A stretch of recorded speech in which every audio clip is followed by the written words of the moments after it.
तो अब देखते हैं क्षेत्रफल को। क्षेत्रफल क्या होता है?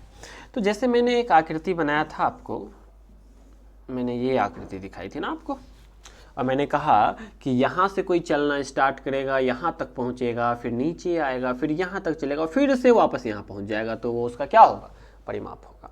तो भाई कहेगा भाई चारों ओर घूमते घूमते यार थक गए, चादर लाओ, बिछाओ, सोया जाएगा। अब ये पतला रास्ता पे कैसे सोएगा?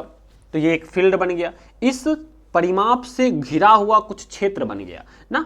यहाँ से दौड़ के गया यहाँ तक, फिर यहाँ आया, फिर यहाँ वापस आ गया। बोला इतना दूर जो मैंने घूम लिया ना, इस बीच का जो एरिया है सब मेरा है, अब यहाँ पे मैं सोऊंगा, भाई कोई डिस्टर्ब नहीं करना, ठीक है। तो यहाँ पे वो चादर बिछाया, यहाँ से बहुत बड़ा सा चादर लाया और पूरा चादर इस एरिया में बिछा लिया, क्योंकि इस एरिया को दौड़ के वो पार कर लिया था, ठीक है। तो इस पूरा एरिया में जो वो चादर बिछाया है, यही उसका क्षेत्र हो गया, तो यही उसका क्षेत्रफल कहलाएगा। समझ में आया? मतलब क्षेत्रफल को अगर देखें तो क्या होगा?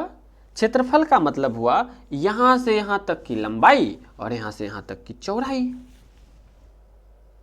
ठीक है। तो अगर इसका क्षेत्रफल निकालना होगा तो लंबाई को L लिखते हैं, चौड़ाई को B लिखते हैं, तो L गुना B कर सकते हैं, तो ये हो गया क्षेत्रफल, ठीक है। अगर ये शेप की बात करें तो ये हमारा वर्ग था ना, जो ये 2 मीटर था, ये 2 मीटर था, मान लीजिए ये 2 मीटर था और ये 2 मीटर था, तो इसका क्षेत्रफल क्या होगा? इसका भी क्षेत्रफल वही होगा, इसकी यहाँ से यहाँ तक की लंबाई और इसकी यहाँ से यहाँ तक की चौड़ाई। अब भाई साहब इसकी लंबाई चौड़ाई सेम है, तो इसमें हमारा क्या कसूर?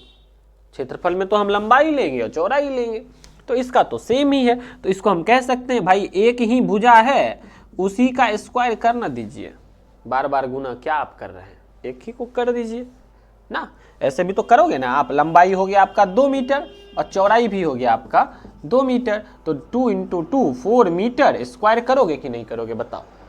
तो एक ही का स्क्वायर कर दो, वो भी तो हो गया। 2 मीटर का स्क्वायर कर दो तो 4 मीटर स्क्वायर, क्या फर्क पड़ गया? है कि नहीं है? तो ऐसे करके हम लोग परिमाप और क्षेत्रफल समझते हैं।